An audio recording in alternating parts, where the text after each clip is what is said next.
ಗುರುಃ ಶ್ರೀರ್ಬ್ರಹ್ಮಣೋ ವಿಷ್ಣುಃ ಸುರಾಣಾಂಚ ಗುರುರ್ಗುರುಃ ಮೂಲಭೂತಗುರುಃ ಸರ್ವಜನಾನಾಂ ಪುರುಷೋತ್ತಮಃ ಅಭ್ರಮಂ ಭಂಗರಹಿತಂ ಅಜಡಂ ವಿಮಲಂ ಸದಾ ಆನಂದತೀರ್ಥಮತುಲಂ ಭಜೆ ತಾಪತ್ರಯಾಪಹಂ ಶ್ರೀ ಗುರುಭ್ಯೋ ನಮಃ. ಸುವರ್ಣವಾಹಿನಿಯ ಸಮಸ್ತ ಕನ್ನಡ ವೀಕ್ಷಕ ಬಂಧುಗಳಿಗೆ, ಕನ್ನಡ ಜನತೆಗೆ ಸೆಪ್ಟೆಂಬರ್ 2025 ಮಾಸ ಭವಿಷ್ಯ ಕಾರ್ಯಕ್ರಮಕ್ಕೆ ಸ್ವಾಗತ, ಶುಭಾಶಯಗಳು, ಶುಭಕಾಮನೆಗಳು. ಹಿಂದಿನ ತಿಂಗಳಿನಲ್ಲಿ ಚಾತುರ್ಮಾಸ್ಯದ ವಿಷಯವಾಗಿ ಕೂಡ ವಿಚಾರವನ್ನು ಹೇಳಿದ್ದೆ. ಅದರ ಮುಂದುವರೆದ ಮಾಸ ಸೆಪ್ಟೆಂಬರು. ಕಾರ್ತೀಕ ಮಾಸದವರೆಗೂ ಚಾತುರ್ಮಾಸ್ಯ ಇರ್ತದೆ. ವ್ರತಗಳ ಮಾಸ, ವ್ರತಗಳ ತಿಂಗಳು. ಹಬ್ಬ ಅನ್ನುವ ಅರ್ಥ ಏನು, ವ್ರತಗಳು ಅಂದರೆ ಅರ್ಥ ಏನು, ವ್ರತಗಳನ್ನು ನಾವು ಹಬ್ಬಗಳನ್ನಾಗಿ ಮಾಡಿಟ್ಟುಕೊಂಡಿದ್ದೀವಿ ಅಂತಂತೆಲ್ಲ ಅದರ ವ್ಯತ್ಯಾಸವನ್ನು ಕಳೆದ ಸಂಚಿಕೆಯಲ್ಲಿ ಆಗಸ್ಟ್ನಲ್ಲಿ ವಿಚಾರ ಹೇಳಿದ್ದೀನಿ. ಅದರ ಮುಂದುವರೆದ ಭಾಗವಾಗಿ ಸೆಪ್ಟೆಂಬರ್ ಮಾಸ ಭವಿಷ್ಯ 2025 ಇದಕ್ಕೆ ಪುನಃ ಸೇರಿದ್ದೇವೆ. ಗುರುಗಳನ್ನು, ಲಕ್ಷ್ಮೀನಾರಾಯಣ ದೇವರನ್ನು ಸ್ಮರಣೆ ಮಾಡ್ತಾ, ಸೂರ್ಯನ ಸ್ವಕ್ಷೇತ್ರ ಸಿಂಹಮಾಸವು ಸಿಕ್ಕಿ ಮತ್ತು ಭಾದ್ರಪದ ಮಾಸವು ದೊರೆತು ಅಲ್ಲಿ ಕನ್ಯಾ ಮಾಸವು ದೊರೆತಕ್ಕಂತಹ ವಿಶೇಷ ತಿಂಗಳು ಸೆಪ್ಟೆಂಬರ್ ಮಾಸ. ಭಾದ್ರಪದ ಅಂತಂದರೆ ಪೂರ್ವಭಾದ್ರದಲ್ಲಿ ಚಂದ್ರನು ಇದ್ದಾಗ ರವಿಯು ಸಪ್ತಮಾಂಶದಲ್ಲಿ ಸ್ವಕ್ಷೇತ್ರದಲ್ಲಿ ಸಿಂಹರಾಶಿಯಲ್ಲಿದ್ದಾಗ ಅದು ಭಾದ್ರಪದ ಮಾಸ ಆಗ್ತದೆ. ಭಾದ್ರಪದ ಮಾಸದ ಹುಣ್ಣಿಮೆಯಿಂದ ಆಚೆ ಕಡೆ ಕನ್ಯಾ ರಾಶಿಗೆ ಸೂರ್ಯನು ಹೋಗುವ ಸಮಯದಲ್ಲಿ ಪಿತೃಗಳ ಮಾಸ, ಪಿತೃಗಳ ಲೋಕ, ಆ ಲೋಕಕ್ಕೆ ಸೂರ್ಯನ ಬೆಳಕು ಉಂಟಾಗ್ತದೆ. ಹಾಗಾಗಿ ಅದು ಆ ಒಂದು ಮಾಸದ ಬಹುಳ ಪಕ್ಷ, ಬಹುಳ ಕೃಷ್ಣ ಪಕ್ಷ, ಅದನ್ನು ನಾವು ಪಿತೃಪಕ್ಷ ಅಂತಂತ ಕರಿತೇವೆ ಶಾಸ್ತ್ರಗಳಲ್ಲಿ.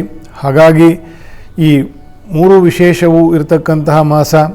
ಚಾತುರ್ಮಾಸ್ಯ ವ್ರತದಲ್ಲಿ ಮುಂದುವರೆದು ಕ್ಷೀರವ್ರತ ಅಂತಂತ ಈ ತಿಂಗಳಲ್ಲಿ ಶ್ರಾವಣ ಮತ್ತು ಭಾದ್ರಪದದಲ್ಲಿ ಬಹಳ ಮಳೆ ಇರುವ ಕಾರಣ ಹಸುಗಳ ಹಾಲನ್ನು ಸ್ವೀಕರಿಸ್ತಕ್ಕಂಥದ್ದನ್ನು ತ್ಯಾಗ ಮಾಡಬೇಕು ಅಂತಂತ ಒಂದು ಶಾಸ್ತ್ರವಚನ. ಅದಕ್ಕೆ ಆಯುರ್ವೇದದ ಹಿನ್ನೆಲೆ ಇದೆ. ಒಂದು ತಿಂಗಳು ಕ್ಷೀರ ಬರಲ್ಲ, ಒಂದು ತಿಂಗಳು ಮೊಸರು ಬರಲ್ಲ, ಒಂದು ತಿಂಗಳು ತೆಂಗಿನಕಾಯಿ ಬರಲ್ಲ, ಇನ್ನೊಂದು ತಿಂಗಳು ದ್ವಿದಳ ಧಾನ್ಯಗಳು ಬರಲ್ಲ. ಈಗ ಕ್ಷೀರ ಬರಲ್ಲ, ಹಾಲು. ಆ ಹಸುಗಳಿಗೆ ಉತ್ತಮವಾಗಿರ್ತಕ್ಕಂತಹ ಮೇವು ಹೊರಗಡೆ ಬೆಟ್ಟಗುಡ್ಡಗಳಿಗೆ ಕಳಿಸಿ ಮೇವನ್ನು ತಿಂದು ಅವು ಜೀರ್ಣಕ್ರಿಯೆಯಲ್ಲಿ ವಿಶಿಷ್ಟವಾಗಿರ್ತಕ್ಕಂತಹ ಸಹಜತೆಯನ್ನು ಕಳ್ಕೊಂಡು ಆದಷ್ಟು ವರ್ಷಕಾಲದಲ್ಲಿ ಕೊಟ್ಟಿಗೆಯಲ್ಲೇ ಹತ್ತಿರದಲ್ಲೇ ಇರುವ ಕಾರಣದಿಂದ ಅವುಗಳ ಹಾಲನ್ನು ನಾವು ಅನಗತ್ಯವಾಗಿರ್ತಕ್ಕಂಥ ಪಿಷ್ಟ ಅಥವಾ ಅಜೀರ್ಣವಾಗ್ತಕ್ಕಂತಹ ದೋಷಗಳು ಕುಡಿದವರಿಗೆ, ಸೇವಿಸಿದವರಿಗೆ ಬರ್ತದೆ ಅಂತಂತ ಇದು ಮೂಲವಾಗಿರ್ತಕ್ಕಂಥ ಸೈಂಟಿಫಿಕ್ ಕಾರಣ ಆಯುರ್ವೇದದಲ್ಲಿ. ಹಾಗಾಗಿ ನಮ್ಮ ದೇಶದಲ್ಲಿ ಮಾತ್ರ ಈ ಜಗತ್ತಿನಲ್ಲಿ ಹಬ್ಬ, ಹರಿದಿನ, ವ್ರತ ಇದೆಲ್ಲವೂ ಕೂಡ 100% ಪ್ರಕೃತಿಗೆ ಬದ್ಧವಾಗಿಯೇ ಅದನ್ನು ರಚನೆ ಮಾಡಿರ್ತಕ್ಕಂತಹ ಮಹಾ ಮೇಧಾವಿಗಳ ದೇಶ ಇದು ಬಂಧುಗಳೇ. ಅದನ್ನು ಒಂದು ಸಣ್ಣ ಕ್ಷೀರವ್ರತ ಯಾಕೆ ಅಂತಂತ ಹೇಳಿದ್ರೆ ಅದರಿಂದ ಪುಣ್ಯ ಬರ್ತದೆ ಅಂತಂತ ಹೇಳುವ ಜನರೇ ಸಾಕಷ್ಟು ಸಿಗ್ತಾರೆ. ನೀವೆಲ್ಲ ಅದೃಷ್ಟ ಮಾಡಿದ್ದೀರಿ. ಸುವರ್ಣವಾಹಿನಿಯ ಮೂಲಕ ಸಣ್ಣ ಸಣ್ಣ ವಿಷಯಗಳಾದರೂ ಕೂಡ ಅದರ ವಿಶೇಷ ನಮ್ಮ ಆಚರಣೆಗಳ ಹಿಂದೆ ಇರತಕ್ಕಂತಹ ವಿಜ್ಞಾನವನ್ನು, ತತ್ವಜ್ಞಾನವನ್ನು ಕೂಡ ಯಥಾಶಕ್ತಿ ನಿಮ್ಮವರೆಗೆ ತಲುಪಿಸಲಿಕ್ಕೆ ಪ್ರಯತ್ನ ಮಾಡ್ತಾ ಇರ್ತೇವೆ. ಕ್ಷೀರವ್ರತ, ಇವತ್ತು ನಾವು ಪ್ಯಾಕೆಟ್ ಹಾಲು ಕುಡಿತಿದ್ದೀವಿ, ಅದು ಇನ್ನೊಂದು ವಿಷಕಾರಕ. ದುರಾದೃಷ್ಟವಶಾತ್ ನಾವು ಆಲ್ರೆಡಿ ವಿಷಗೊಳ್ತಕ್ಕಂತಹ ಹಾಲನ್ನು ವ್ಯಾವಹಾರಿಕವಾಗಿ ಅದರ ಮೇಲೆ ಮುದ್ರೆಗಳು ಒತ್ತಿ ಅಮೂಲ್, ಬಮೂಲ್, ಸಮೂಲ್ ಅಂತ ಏನೇನೋ ಮಾಡಿಕೊಂಡು ನಾವು ಪ್ಯಾಕೆಟ್ಟಿನಲ್ಲಿ ಸಂಸ್ಕರಿಸಿರ್ತಕ್ಕಂತಹ ಒಂದು ಹಾಲನ್ನು ಕ್ಷೀರ ಅಂತಂತ ಕರಿತೀವಿ. ಅದು ಕ್ಷೀರ ಅಲ್ಲ. ಕ್ಷೀರ ಅಂತಂತಂದರೆ ಆನಂದದಾಯಕ, ಅಂದರೆ ಅಕ್ಷಯವಾಗಿರ್ತಕ್ಕಂತಹ ಆನಂದವನ್ನು ತರತಕ್ಕಂಥದ್ದಕ್ಕೆ ಕ್ಷೀರ ಅಂತ ಕರೆಯೋದು. ಹಾಗಾಗಿ ವ್ಯಾಪಕತ್ವವಾಗಿ ಅನಂತವಾಗಿ ಯಾರು ಆನಂದದಲ್ಲಿದ್ದಾನೋ ಆ ಭಗವಂತನ ಹೆಸರು, ಶ್ರೀಕೃಷ್ಣನ ಹೆಸರು ಕ್ಷೀರ ಅಂತಂತ. ಅದಕ್ಕೆ ಅವನು ಕ್ಷೀರಾಬ್ಧಿ ಶಾಯಿ ಅಂತಂತ ಅವನನ್ನು ಕರೆಯೋದು. ಅಂತಹದ್ದನ್ನು ಗೋವಿನ, ನಮ್ಮ ಹಳ್ಳಿಯ ಗೋವಿನ ಹಾಲಿಗೆ ಅಂತಹ ಕ್ಷೀರ ಅಂತಂತ ಕರೀತಾರೆ. ಅಷ್ಟು ಆನಂದದಾಯಕವಾಗಿರ್ತಕ್ಕಂಥದ್ದು ಗೋವುಗಳು ಅಂತಂತ. ನಾವು ಪ್ಯಾಕೆಟನ್ನು ಹಾಲಾಗಿ ಸ್ವೀಕರಿಸ್ತೇವೆ. ಹಾಗಾಗಿ ನಮಗೆ ಅನೇಕವಾಗಿರ್ತಕ್ಕಂತಹ ಪಿಷ್ಟ ರೋಗಗಳು ಅಂತಂದರೆ ಜೀರ್ಣ ಆಗದೆ ದೇಹದಲ್ಲಿ ಕಾಯಿ ಕಟ್ತದೆ ಒಳಗಡೆ, ಅದರಿಂದ ಆಪ್ಸಿಸ್ ಆಗ್ತಕ್ಕಂಥದ್ದು, ಬೇರೆ ಬೇರೆ ನರದೋಷಗಳು ಮತ್ತು ಮಾಂಸಲ ದೋಷಗಳು ಉಂಟಾಗ್ತಕ್ಕಂಥದ್ದು, ಅದು ಕ್ರಮೇಣ ಬೇರೆ ಅನ್ಯ ರೋಗಗಳಿಗೆ ಕಾರಣವಾಗ್ತಕ್ಕಂಥದ್ದಕ್ಕೆ ಇದೂ ಒಂದು ಕಾರಣ. ಕ್ಷೀರವ್ರತ ನಮಗೆ ಇಷ್ಟೆಲ್ಲ ಹಿನ್ನೆಲೆಯನ್ನು ಹೇಳ್ತದೆ ಅಂತಂತ ವಿಚಾರ ಹೇಳಿದ್ದಾಯಿತು. ಕ್ಷೀರವ್ರತ ಹಾಲು ಬರದೇ ಇರತಕ್ಕಂತಹ ಒಂದು ತಿಂಗಳು. ಅನೇಕವಾಗಿರ್ತಕ್ಕಂತಹ ವ್ರತಗಳು ಇದೇ ತಿಂಗಳಲ್ಲಿ. ಚಾತುರ್ಮಾಸ್ಯ ಅಂದರೆ ವ್ರತವೇ, ಯಾವುದು ಹಬ್ಬ ಅಲ್ಲ, ಎಲ್ಲವೂ ವ್ರತ. ಅದರ ಭೇದವನ್ನು ಈ ಮುನ್ನವೇ ಹೇಳಿದ್ದೇನೆ. ಅನಂತ ಪದ್ಮನಾಭ ವ್ರತ ಇದೆ. ಇದೇ ತಿಂಗಳಲ್ಲಿ ಕ್ಷೀರ ಸಮುದ್ರವನ್ನು ಕಡೆದಾಗ ಒಬ್ಬ ಅಸುರನ ಸಂಹಾರ ಮಾಡಿದ ಮಹಾವಿಷ್ಣು ಸ್ವರ್ಭಾನು ಅಂತ, ಸಿಂಹಿಕ ಗರ್ಭ ಸಂಜಾತ ಅಂಥವನು, ಅವನು ಕದ್ದು ಅಮೃತವನ್ನು ಕುಡಿದಿರ್ತಾನೆ. ಅದು ಅವನು ಪೂರ್ಣ ಅದು ಜೀರ್ಣ ಆಗದೇ ಇರಲಿ ಅಂತಂತ ಸರ್ವಾಂತರ್ಯಾಮಿಯಾಗಿರ್ತಕ್ಕಂತಹ ಮಹಾವಿಷ್ಣುವು ತನ್ನ ಸುದರ್ಶನ ಚಕ್ರವನ್ನು ಸ್ಮರಣೆ ಮಾಡಿ ಜಗತ್ತಿಗೆ ತೋರಿಸ್ತಾನೆ. ಮೊದಲನೇ ಬಾರಿ ಬ್ರಹ್ಮಾದಿ ದೇವತೆಗಳು, ಸುರರು, ಅಸುರರು ಎಲ್ಲರೂ ಕೂಡ ಮಹಾವಿಷ್ಣುವಿನ ಚಕ್ರದ ದರ್ಶನ ಮಾಡಿದಂತಹ ದಿನ ವಿಷ್ಣು ಚಕ್ರ ಪ್ರಾದುರ್ಭಾವ ದಿನ ಅಂತಂತ ಬರ್ತದೆ. ಅನಂತ ಪದ್ಮನಾಭ ವ್ರತ ಆದ ಚತುರ್ದಶಿಗೆ. ಮತ್ತು ಅಂದೇ ಆ ಸ್ವರ್ಭಾನುವನ್ನು ಕೊಂದು 2 ತುಂಡು ಮಾಡಿ ರುಂಡವನ್ನು ಮುಂಡವನ್ನು ಒಂದೊಂದು ದಿಕ್ಕಿಗೆ ನೆಲೆಯಾಗಿ ಎಸೆದು ಅವರನ್ನೇ ಆ 2 ತುಂಡನ್ನೇ ರಾಹು ಮತ್ತು ಕೇತು ಅಂತಂತ ಅವರಲ್ಲಿರ್ತಕ್ಕಂತಹ ಶಕ್ತಿ ಕ್ಷಯ ಆಗುವವರೆಗೂ ಅವರು ಸೂರ್ಯಮಂಡಲದಲ್ಲಿ ಸುತ್ತುತ್ತಾ ಇರಲಿ ಅಂತಕ್ಕಂಥ ಒಂದು, ಆ ಶಕ್ತಿಯೂ ಬಳಕೆಗೆ ಬರಬೇಕು, ಅವರ ಆ ಪುಣ್ಯವೂ ಕ್ಷಯವಾಗಬೇಕು, ಅದರಿಂದ ಲೋಕ ಕಲ್ಯಾಣವೂ ಆಗಬೇಕು ಅಂತಕ್ಕಂತಹ ದಿನ ಆ ವಿಷ್ಣು ಚಕ್ರ ಪ್ರಾದುರ್ಭಾವ. ಅಂತಹ ದಿನವೂ ಕೂಡ ಈ ಸೆಪ್ಟೆಂಬರ್ನಲ್ಲಿ ಬರ್ತದೆ. ಮತ್ತು ಅದರ ನಂತರದ ಹುಣ್ಣಿಮೆ, ಮುಂದಿನ ದಿನದ ಹುಣ್ಣಿಮೆ ರಾಹು ಜಯಂತಿ ಅಂತಂತ ಕೂಡ ಶಾಸ್ತ್ರಕಾರರು ಬರೆದಿದ್ದಾರೆ. ಆ ವಿಷ್ಣು ಚಕ್ರದಿಂದ ಯಾವ ಅಸುರನ ಸಂಹಾರವಾಯಿತೋ ಅವನೇ ಮುಂದೆ ರಾಹುಕೇತು ಅಂತಂತ ಆಗಿರ್ತಕ್ಕಂಥದ್ದು, ಅದರದ್ದು ಕೂಡ ಸಂಸ್ಮರಣೆ ಈ ತಿಂಗಳಲ್ಲಿ ನಡೀತದೆ. 8ನೇ ತಾರೀಕಿನಿಂದ ಹಿಡಿದು 21ನೇ ತಾರೀಕು ಅಮಾವಾಸ್ಯೆವರೆಗೂ ಸೆಪ್ಟೆಂಬರ್ ಪಿತೃಪಕ್ಷದ ಪರ್ವ ಆಗ್ತದೆ. ಆ ಪಿತೃಪಕ್ಷದಲ್ಲಿ ಇರತಕ್ಕಂತಹ ಒಂದು ವಿಶೇಷವೂ ಕೂಡ ನಾವು ಎಲ್ಲರೂ ಬಲ್ಲೆವು. ನಮ್ಮ ದೇಶದಲ್ಲಿ ಪಕ್ಷಮಾಸ ಅಂತಂದರೆ ಪಿತೃಗಳಿಗೆ ಪೂಜೆ ಮಾಡುವುದು, ಪಿಂಡದಾನ ಮಾಡುವುದು, ಗೋದಾನ ಮಾಡುವುದು ಮತ್ತು ಎಡೆಯನ್ನು ಇಡತಕ್ಕಂಥದ್ದು, ಕ್ಷೇತ್ರದಲ್ಲಿ ಹೋಗಿ ಸ್ನಾನ ಮಾಡಿ ತರ್ಪಣಗಳನ್ನು ಮಾಡ್ತಕ್ಕಂಥದ್ದು, ಇಂಥದ್ದೆಲ್ಲ ಪುಣ್ಯ ಕೆಲಸಗಳನ್ನು ಗತಿಸಿ ಹೋಗಿರತಕ್ಕಂತಹ ಪಿತೃಗಳಿಗೆ ನಮನವನ್ನು ಸಲ್ಲಿಸ್ತಕ್ಕಂತಹ ಒಂದು ಮಾಸ. ಕನ್ಯಾ ರಾಶಿಯು ಪಿತೃಗಳ ಲೋಕದ ಒಂದು ರಾಶಿ. ಪಿತೃಗಳ ಲೋಕ ಅಂತಂದರೆ ಮಂಡಲದಿಂದ ಕೆಳಗೆ, ಭೂಮಿಯ ವಾಯುವಿನ ಮಂಡಲದಿಂದ ಮೇಲೆ ವಸುದೇವತೆಗಳು ಅಂತಂತ ಇದ್ದಾರೆ. ಅವರೇ ಜಗತ್ತಿಗೆ ಪಿತೃಗಳು. ವಸುಗಳನ್ನು ರುದ್ರನು ಆಳ್ತಾನೆ, ರುದ್ರನನ್ನು ಆದಿತ್ಯರು ಆಳ್ತಾರೆ, ಆದಿತ್ಯರಲ್ಲಿ ಎಲ್ಲರನ್ನೂ ಮಹಾವಿಷ್ಣುವು ಆಳ್ತಕ್ಕಂಥದ್ದು. ಹಾಗಾಗಿ ಒಬ್ಬರಿಗಿಂತ ಒಬ್ಬರು ಉತ್ತಮವಾಗಿರ್ತಕ್ಕಂತಹ ದೇವತೆಗಳು ಅಂತಂತ ವಾಸುದೇವರೂಪಿ ಪರಮಾತ್ಮ ಎಲ್ಲ ಪಿತೃಗಳಿಗೂ ಕೂಡ ಅಧಿದೇವತೆ, ಅಧಿದೈವ. ಹಾಗಾಗಿ ಪಿತೃಪಕ್ಷ ಕನ್ಯಾ ರಾಶಿಯಲ್ಲಿ ಪಿತೃಲೋಕದ ಬೆಳಕಾಗತ್ತೆ. ಅವರಿಗೆ ಯಾವಾಗ ಬೆಳಕಾಗ್ತದೋ ನಮಗೆ ಒಂದು ವರ್ಷ, ಅವರಿಗೆ ಅವತ್ತು ಒಂದು ದಿನ. ಹಾಗಾಗಿ ಆ 15 ದಿನದಲ್ಲಿ ನಾವು ಪಿತೃಗಳಿಗೆ ಮಾಡ್ತಕ್ಕಂತಹ, ಪಿತೃಗಳ ಹೆಸರಿನಲ್ಲಿ ಮಾಡ್ತಕ್ಕಂತಹ ಒಂದು ಪೂಜೆಗಳು ಏನಿದೆ ಅದೆಲ್ಲವೂ ಕೂಡ ಈ ಪಿತೃದೇವತೆಗಳಿಗೆ, ಅಂದರೆ ಪಿತೃಲೋಕದಲ್ಲಿ ಇರ್ತಕ್ಕಂತಹ ಪಿತೃದೇವತೆಗಳಿಗೆ ಸಲ್ಲಿ, ಆಯಾ ನಮ್ಮ ಪಿತೃವರ್ಗದವರು ಎಲ್ಲೆಲ್ಲಿ ಹುಟ್ಟಿರ್ತಾರೋ ಅಥವಾ ಅವರವರ ಪುಣ್ಯಕರ್ಮ ಅನುಸಾರ ನಾವು ಮಾಡಿರ್ತಕ್ಕಂತಹ ಒಂದು ನಮಸ್ಕಾರಗಳು, ಅದರ ಪುಣ್ಯ ವಿಶೇಷಗಳು ಅವರಿಗೆ ಶ್ರೀ ಜನಾರ್ದನ ರೂಪಿ ಪರಮಾತ್ಮ ಅವರಿಗೆ ಅನುಗ್ರಹ ಮಾಡ್ತಾನೆ, ಮೋಕ್ಷವನ್ನು ಕೂಡ ಕೊಡ್ತಾನೆ ಅಂತಕ್ಕಂಥದ್ದು ಪುರಾಣ ಶಾಸ್ತ್ರಗಳ ಮಾತು. ಪಕ್ಷ ಮಾಸದಲ್ಲಿ 15 ದಿನದಲ್ಲಿ ನಿಮ್ಮ ಅನುಕೂಲದಂತೆ ಮತ್ತು ನಿಮ್ಮ ಪದ್ಧತಿಯಂತೆ ಆಯಾ ದಿನಗಳಲ್ಲಿ ಶ್ರದ್ಧೆಯಿಂದ ಪಿತೃದೇವತೆಗಳನ್ನು ಪೂಜಿಸ್ತಕ್ಕಂಥದ್ದು. ನಿಂತು ಹೋಗಿದ್ದರೆ ಇದರಲ್ಲೆಲ್ಲ ನನಗೆ ನಂಬಿಕೆ ಇಲ್ಲ, ಅಥವಾ ಇಲ್ಲಿ ಮಾಡಿದರೆ ಅವರಿಗೆ ಸೇರ್ತದ, ಈ ಥರ ಎಲ್ಲ ಪೆದ್ದು ವಾದಗಳಿದೆ ಸಮಾಜದಲ್ಲಿ. ಅಂತಹ ಮಾತನ್ನು ಕೇಳಿಸ್ಕೊಳ್ದೇ ಇರೋದು ಒಳ್ಳೆಯದು. ತಾರ್ಕಿಕವಾಗಿ ಹೌದು ಅಂತ ಅನಿಸುತ್ತೆ, ಅದೇ ನಿಜ ಆಗಿರೋದಿಲ್ಲ. ಎಲ್ಲದಕ್ಕೂ ಒಂದು ಕಾರಣ, ಒಂದು ಹಿನ್ನೆಲೆ ಇರುತ್ತೆ. ಅದನ್ನು ನಾವು ಗೊತ್ತಿಲ್ಲದೆ ಹೋದರೆ ಮೌನದಿಂದ ದೇವರಿಗೆ ಎಲ್ಲ ಗೊತ್ತಿದೆ, ನಮಗೆ ಗೊತ್ತಿಲ್ಲದೆ ಹೋದರು ಅಂತಾಗನಾದರೂ ಮಾಡಬೇಕಂತೆ.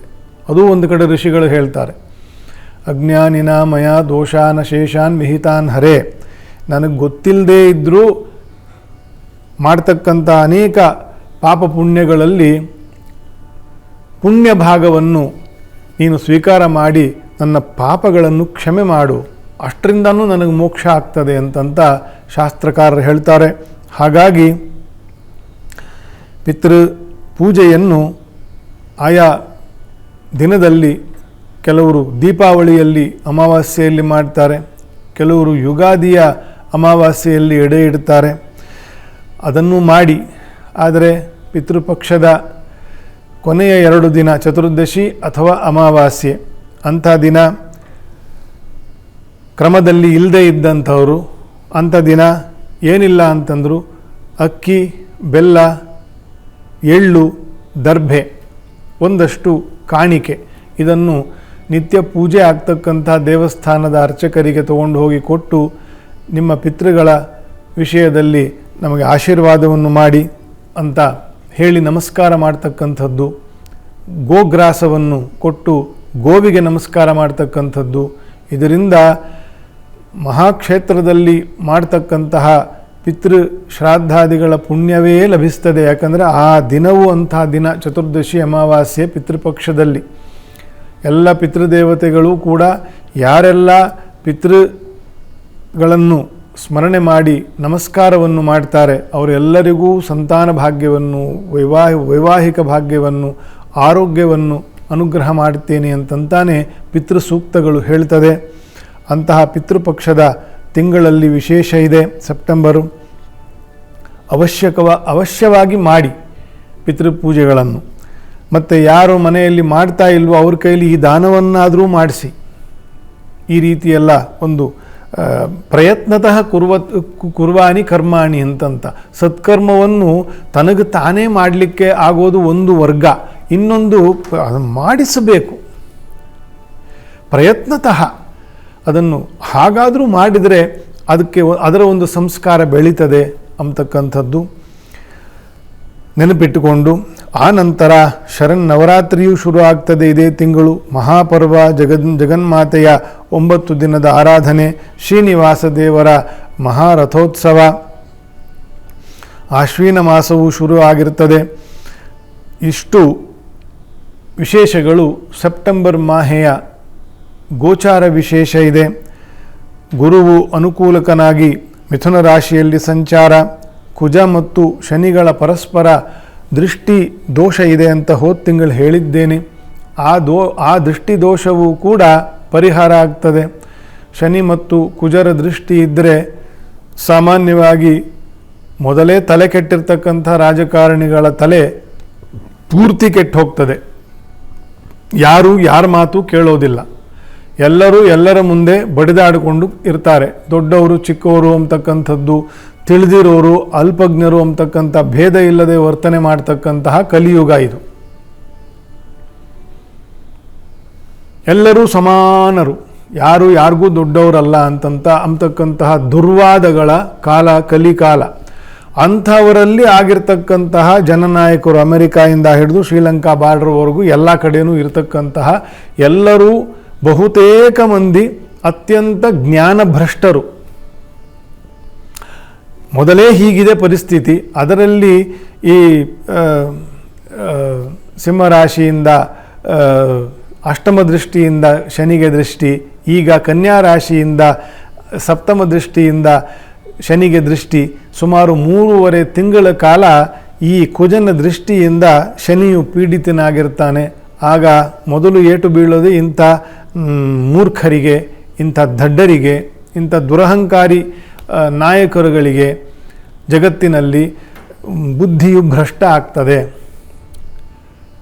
ಆ ದೋಷದಿಂದ ಅವರು ತಗೊಳ್ತಕ್ಕಂಥ ಡೆಸಿಷನ್ಸ್ ಏನಿದೆ ಅದು ಅಮಾಯಕರಾಗಿರ್ತಕ್ಕಂಥ ಪ್ರಜೆಗಳ ಮೇಲೆ ದುಷ್ಪರಿಣಾಮವನ್ನು ಬೀಳ್ತದೆ. ಇದನ್ನೆಲ್ಲ ನಾವು ಅನುಭವದಲ್ಲಿ ನೋಡ್ತಾ ಇದ್ದೀವಿ. ನಾನು ಜ್ಯೋತಿಷ್ಯವನ್ನು ಕನೆಕ್ಟ್ ಮಾಡಿ ಹೇಳ್ತಿದ್ದೀನಿ ಅಷ್ಟೇ, ನಮ್ಮ ಅನುಭವವನ್ನೇ. ಜ್ಯೋತಿಷ್ಯವನ್ನು ಮೀರಿ ಅಥವಾ ಜ್ಯೋತಿಷ್ಯದ ಅಂತರ್ಗತವಾಗಿ ಈ ಇರತಕ್ಕಂತಹ ವಿಷಯವೇ ಯಾವುದೂ ಇಲ್ಲ. ಹಾಗಾಗಿ ಅದರ ಒಂದು ಇಂಪಾರ್ಟೆನ್ಸನ್ನು ಹೇಳ್ದಂಗಾಯಿತು. ಆ ಕುಜ ಮತ್ತು ಶನಿಗಳ ದೋಷವೂ ಕೂಡ, ದೃಷ್ಟಿ ದೋಷವೂ ಕೂಡ ಈ ತಿಂಗಳು ಪರಿಹಾರ ಆಗ್ತದೆ. ಅಂತಹ ವಿಶೇಷ ಎಲ್ಲವೂ ನಡೆದು ಎಲ್ಲರಿಗೂ ಈ ತಿಂಗಳು, ಮುಂದಿನ ದಿನಗಳು ಗೃಹ ಸೌಖ್ಯ, ಒಳ್ಳೆಯ ಸತ್ಕರ್ಮ, ಒಳ್ಳೆಯ ಆದಾಯ, ಸಂಪಾದನೆ, ಸ್ನೇಹ, ಪ್ರೀತಿ ಇದೆಲ್ಲವೂ ನಿಮ್ಮಲ್ಲಿ ವೃದ್ಧಿಯಾಗುವಂತೆ ಹರಿವಾಯು ದೇವತೆಗಳು ಅನುಗ್ರಹ ಮಾಡಲಿ ಅಂತ ಹೇಳಿ, ಮುಂದೆ ಸೆಪ್ಟೆಂಬರ್ ಮಾಸದ ಮೇಷಾದಿ 12 ರಾಶಿ ಫಲಗಳನ್ನು ಯಥಾಶಕ್ತಿ ನೋಡೋಣ. ಸೆಪ್ಟೆಂಬರ್ 2025 ಮಾಸದ ಮಾಸ ಭವಿಷ್ಯ, ಮೇಷಾದಿ 12 ರಾಶಿಗಳ ರಾಶಿ ಫಲವನ್ನು ಯಥಾಶಕ್ತಿ ನೋಡುವುದು. ಆರಂಭದಲ್ಲಿ ಮೇಷರಾಶಿಗೆ ಗ್ರಹ ಸೌಖ್ಯವಾಗಿರ್ತಕ್ಕಂಥ ಒಂದು ಯೋಗ ಉಂಟು. ಧನಾದಾಯದ ತಿಂಗಳಿದೆ. ಶುಕ್ರ ಮತ್ತು ರಾಹುಗಳ ಅನುಕೂಲ ಇರತಕ್ಕಂತಹ ತಿಂಗಳಲ್ಲಿದ್ದೀರಿ. ನಾನಾ ವ್ಯವಹಾರಗಳು ನಿಂತು ಹೋದದ್ದು ಅಥವಾ ಸ್ಲೋ ಆಗಿರ್ತಕ್ಕಂಥದ್ದು ಅಥವಾ ಅನಿರೀಕ್ಷಿತವಾಗಿ ಯಾವುದಾರ ಒಂದು ಏಳಿಗೆ, ಸಂಪಾದನೆಯ ದಾರಿಯು ಆಗಿ ಸ್ವಲ್ಪ ಅನುಕೂಲ ಪಡಿತೀರಿ. ಗುರುವಿನ ಬಲ ಇನ್ನೂ ಇಲ್ಲ, ಬರಬೇಕು. ಇನ್ನು ಅಕ್ಟೋಬರ್ ನಂತರ ಗುರುವು ಚತುರ್ಥಕ್ಕೆ ಹೋದಾಗ ಸಾಕಷ್ಟು ಒಳ್ಳೆಯ ಏಳಿಗೆಯನ್ನು ಕಾಣ್ತೀರಿ ಮೇಷರಾಶಿಯವರು. ವ್ಯಯದಲ್ಲಿ ಇರ್ತಕ್ಕಂತಹ ಶನಿಯ ವಕ್ರಿ ದೋಷ ಇದೆ. ಹೋದ ತಿಂಗಳು ಹೇಳಿದ್ದೀನಿ. ಆಗಿನ್ನೂ ವಕ್ರಿ ಆಗಿದ್ದಂತಹ ಸಮಯ, ಇನ್ನೂ 2.5 ತಿಂಗಳು ವಕ್ರಿಯಾಗಿರ್ತಾನೆ. ಸ್ವಲ್ಪ ಮಾನಸಿಕ ವ್ಯಥೆ, ಓವರ್ ಥಿಂಕಿಂಗ್ ಅಥವಾ ಒಂದು ಮ್ಲಾನತೆ ಅಂತ ಕರೀತಾರೆ. ಮ್ಲಾನತೆ ಅಂತಂದರೆ ಸಪ್ಪೆತನ ಅಂತ. ಮಾನಸಿಕವಾಗಿ ಏನೋ ಒಂದು ರೀತಿಯ ಸಪ್ಪೆ ಆಗ್ತಕ್ಕಂಥದ್ದು ವ್ಯಯದಲ್ಲಿ ಶನಿಯು ಇದ್ದಾಗ ಮೇಷರಾಶಿಯವರಿಗೆ. ಮತ್ತು ಅನಾವಶ್ಯಕವಾಗಿ ಓವರ್ ಥಿಂಕಿಂಗ್ ಮಾಡೋದು, ಇದನ್ನೆಲ್ಲ ಈ ದೋಷಗಳೆಲ್ಲ ಬರಲಿಕ್ಕೆ ಸಾಕು. ಕೆಲವರಿಗೆ ಆರೋಗ್ಯವೂ ಕೆಡುತ್ತದೆ. ವಾತದೋಷ ಇತ್ಯಾದಿಗಳಿಂದ ಸ್ವಲ್ಪ ಅನಾರೋಗ್ಯವೂ ಕೂಡ ಬರಲಿಕ್ಕೆ ಸಾಧ್ಯ. ಸ್ವಲ್ಪ ನಿಮ್ಮ ಆಹಾರ ವಿಹಾರದಲ್ಲಿ ಗಮನವನ್ನು ಕೊಡಿ. ಹಿತವಾದ ಕಾಲದಲ್ಲಿ, ಈ ಕಾಲದಲ್ಲಿ ಏನು ತಿನ್ನಬೇಕೋ, ಈ ಆಯಾ ಋತುಗಳಲ್ಲಿ ಏನು ತಿಂದರೆ ಶರೀರಕ್ಕೆ ಮನಸ್ಸಿಗೆ ಒಳ್ಳೆಯದೋ ಅದನ್ನು ತಿಂದುಕೊಂಡು ಮುಂದೆ ಹೋದರೆ ಶರೀರದ ಸೌಖ್ಯದ ಬಗ್ಗೆ ಸರಿಯಾಗಿ ಗಮನವನ್ನು ಹಾಕಿ, ಆಗ ಆರೋಗ್ಯದ ವಿಷಯವೂ ಕೂಡ ಅಷ್ಟು ಬಾಧಿಸಲ್ಲ. ನಾವು ಮುಂಚೆನೇ ಕಂಟುಬರ್ತಿ ತಿನ್ನೋದು ಮಾಡಿಕೊಂಡು ಬಂದು ಈಗ ಜನ್ಮಕ್ಕೆ ಶನಿ ಅಥವಾ ವಕ್ರಿ ಶನಿ ಆಯಿತು ಅಂತಂತ ಈಗ ಶನಿ ದೋಷ ಬಂತು, ನಾನು ಆಸ್ಪತ್ರೆಗೆ ಹೋದೆ ಅಂತಂದರೆ ಪ್ರಯೋಜನ ಏನು? ಪ್ರಯೋಜನ ಇಲ್ಲ ಅಲ್ವಾ? ಸೊ ಮೊದಲು ಕಂಠಭರ್ತಿ ತಿನ್ನೋದನ್ನು ಬಿಡಬೇಕು ಅಂತಂತ ಅದಕ್ಕೆ ಅರ್ಥ. ವ್ಯಾಯಾಮವನ್ನು ಮಾಡಬೇಕು ಸರಿಯಾಗಿ, ಎಷ್ಟು ಬೇಕೋ ಅಷ್ಟು ಮಾತ್ರ. ಈ ಮೊಬೈಲು, ಮನೋರಂಜನೆ ಅಥವಾ ಇನ್ನೇನೋ ವಿಷಯಗಳಲ್ಲಿ ಮಾತುಕತೆ, ಉಳಿದ ಸಮಯವನ್ನು ಸಕಾರಾತ್ಮಕವಾಗಿರ್ತಕ್ಕಂಥ ವಿಷಯಗಳಲ್ಲಿ ತೊಡಗಿಸಬೇಕು. ಇನ್ನೇನಾದರೂ ಆದಾಯಗಳು ಬರ್ತದ ಅನ್ನೋ ಒಂದು ವಿಷಯದಲ್ಲಿ ವ್ಯಯಿಸಬೇಕು ಸಮಯವನ್ನು. ಈ ರೀತಿಯೆಲ್ಲ ದೋಷಗಳಿಗೆ ಕಾರಕನು ಶನಿ. ವ್ಯಯೇಚ ವ್ಯಸನೇ ಅಂತ, ವ್ಯಯದಲ್ಲಿ ಶನಿ ಬಂದರೆ ವ್ಯಸನಕಾರಕ ಅಂತ. ಅದು ಮಾತಿನ ವ್ಯಸನವೂ ಇರಬಹುದು, ಇನ್ಯಾವುದ್ರದ್ದೋ ವ್ಯಸನ ಇರಬಹುದು, ಬೇಸರದ ವ್ಯಸನವೂ ಇರಬಹುದು. ಒಟ್ಟಿನಲ್ಲಿ ವ್ಯಸನಕ್ಕೆ ಕಾರಕನಾಗ್ತಾನೆ ವ್ಯಯದಲ್ಲಿ ಇರಬೇಕಾದ್ರೆ ಶನಿ. ಹಾಗಾಗಿ ಇದರ ಬಗ್ಗೆ ಸ್ವಲ್ಪ ಗಮನ ವಹಿಸಿ ಮೇಷರಾಶಿಯವರು, ಒಳ್ಳೆಯದಾಗ್ತದೆ. ಪಿತೃಪೂಜೆಗಳನ್ನು ನಡೆಸಿ, ಮನೆಯಲ್ಲಿ ಯಾರು ಅಧಿಕಾರಿಗಳಿದ್ದಾರೋ, ತಂದೆಯೋ ಅಣ್ಣನೋ ಯಾರು ಮಾಡಬೇಕೋ ಅವ್ರ ಕೈಲಿ ಮಾಡಿಸಿ, ನಿಮಗೆ ಅಧಿಕಾರ ಇದ್ದಾಗ ಅದನ್ನು ಕೂಡ ಪಿತೃಪಕ್ಷದಲ್ಲಿ ಪಿತೃಪೂಜೆಗಳನ್ನು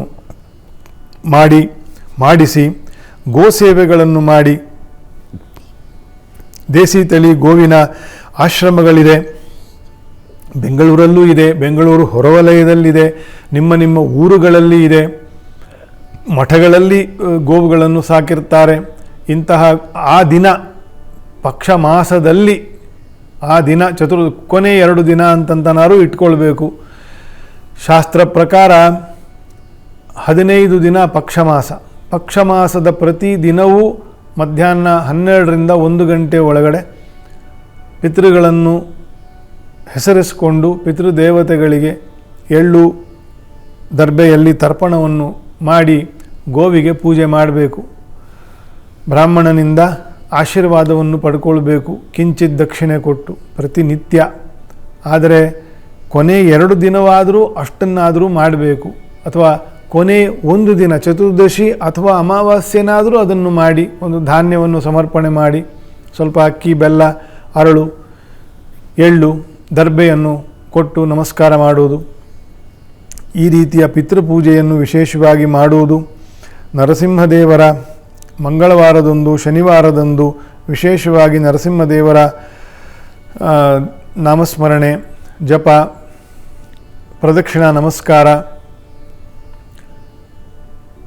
ನರಸಿಂಹನ ನಾಮಜಪದಲ್ಲಿ ಧ್ಯಾನ ಮಾಡ್ತಕ್ಕಂಥದ್ದು, ಇದನ್ನೆಲ್ಲ ವಿಶೇಷವಾಗಿ ಮೇಷರಾಶಿಯವರಿಗೆ ಅಂತ ಮಾತ್ರ ಹೇಳ್ತಾ ಇಲ್ಲ, ಎಲ್ಲರೂ ನರಸಿಂಹದೇವರ ಸೇವೆಯನ್ನು ಚೆನ್ನಾಗಿ ಮಾಡಬೇಕು.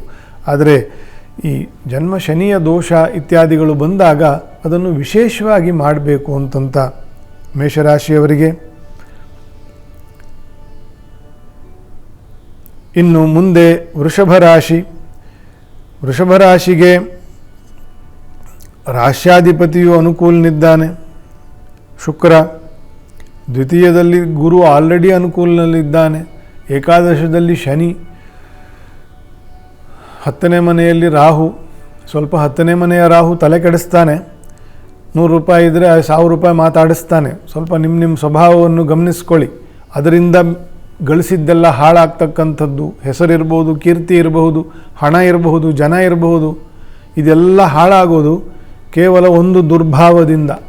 ನಾನು ಅನ್ನೋದು ಬೆಳೆದು ಇನ್ನೊಬ್ಬರಿಗೆ ಕಂಡಮ್ ಮಾಡೋದು, ಇನ್ನೊಬ್ಬರ ಒಂದು ಲೇವಡಿ ಮಾಡ್ತಕ್ಕಂಥದ್ದು, ಈ ದುರ್ಬುದ್ಧಿಗಳೆಲ್ಲ ತರ್ತಕ್ಕಂಥದ್ದು 10ನೇ ಮನೆಯೂ ಆಗ್ತದೆ.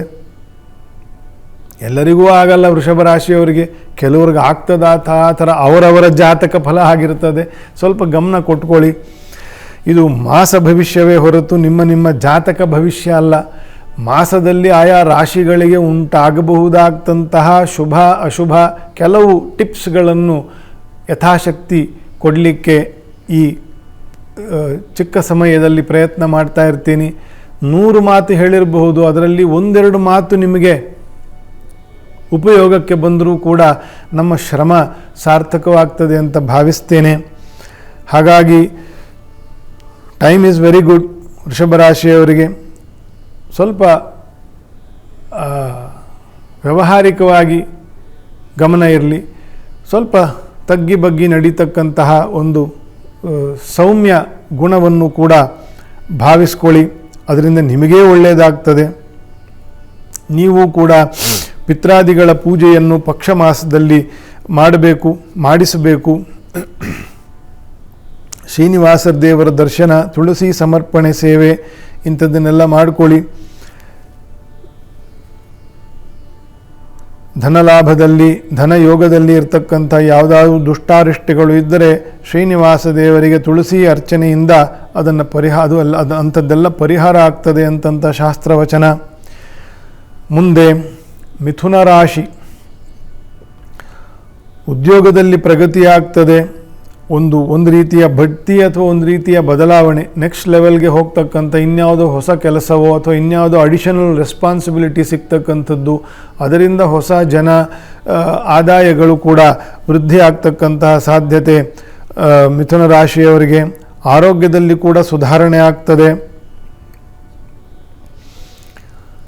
ಸ್ತ್ರೀಯರಿಗೆ ಅಥವಾ ಸ್ತ್ರೀಯರಿಂದ ಅನುಕೂಲ ಆಗ್ತಕ್ಕಂಥದ್ದು ಹೆಚ್ಚು. ಮಂಗಲ ಕಾರ್ಯಗಳಲ್ಲಿ ಆಸಕ್ತಿ ಇತ್ಯಾದಿ ಅನೇಕ ಉತ್ತಮ ಯೋಗಗಳು ಇರತಕ್ಕಂತಹ ಗ್ರಹಚಾರ ಈ ತಿಂಗಳಲ್ಲಿ ಮಿಥುನ ರಾಶಿಯವರಿಗಿದೆ.